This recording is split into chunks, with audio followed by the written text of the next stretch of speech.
there, Libra, Sun, Moon, and Rising. It's time to have a look and see what is going on when it comes to your monthly astrological forecast for April 2024.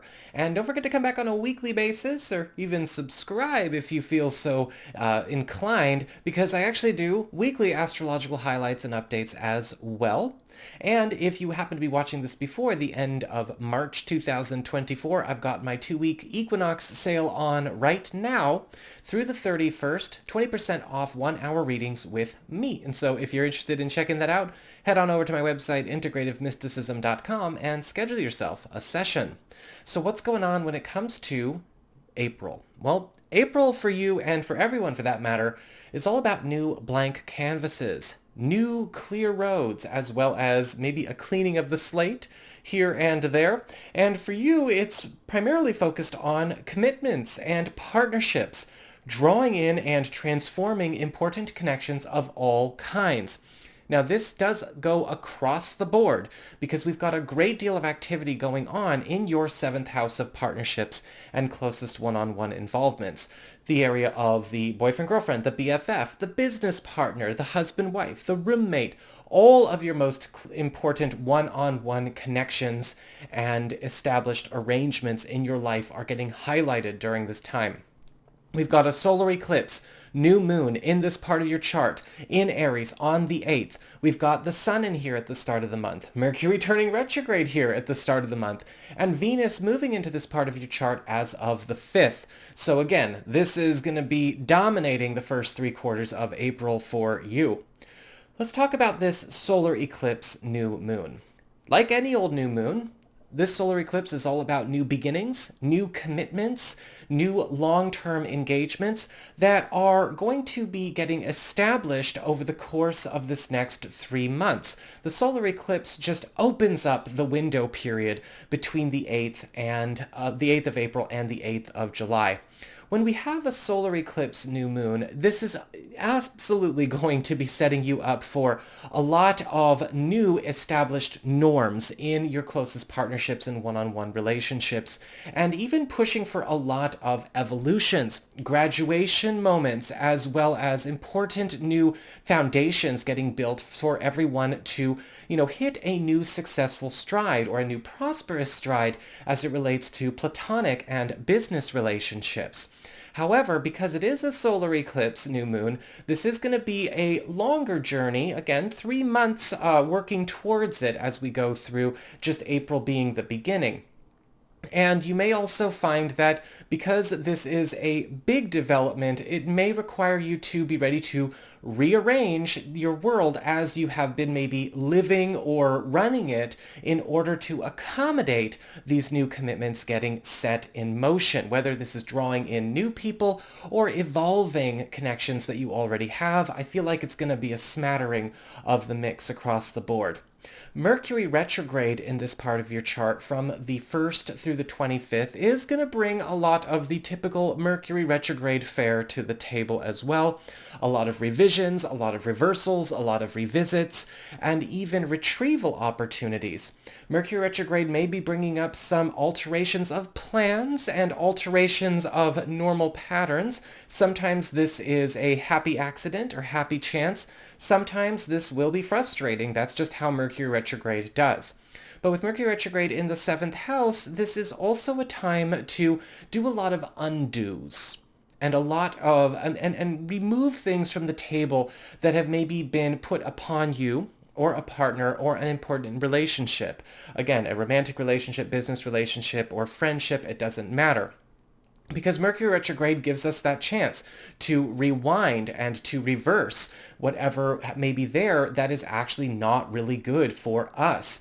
This is also a time where old opportunities, yes, and potentially old connections from the past may resurface.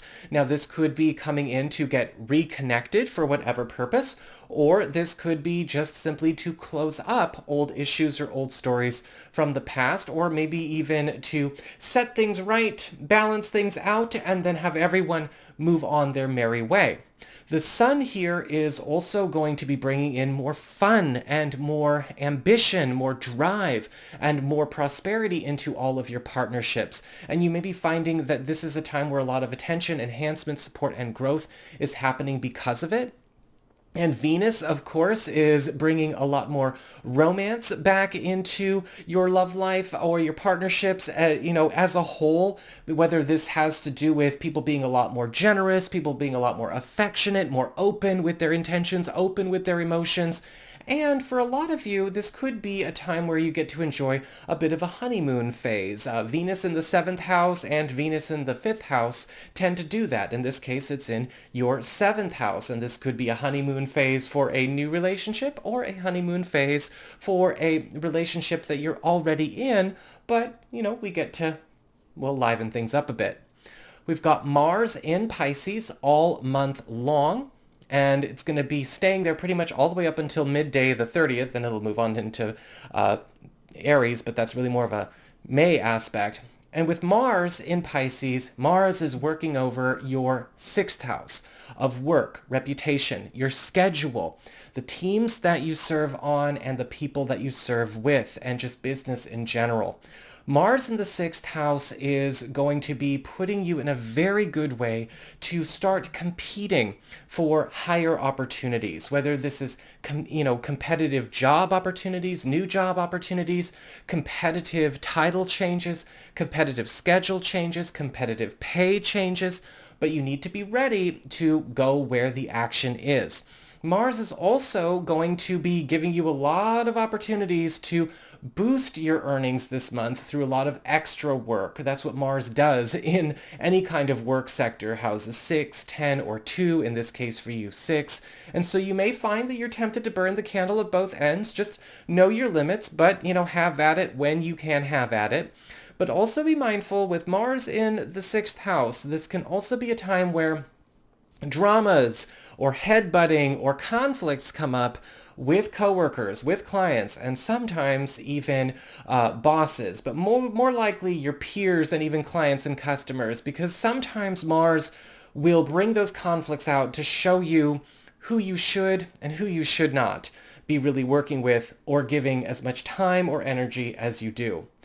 We have the Sun and Venus moving into Taurus at the back end of the month, and this is your 8th house of shared resources, passive income, bonus monies, any kind of responsibilities or resources that you share with business partners, romantic partners.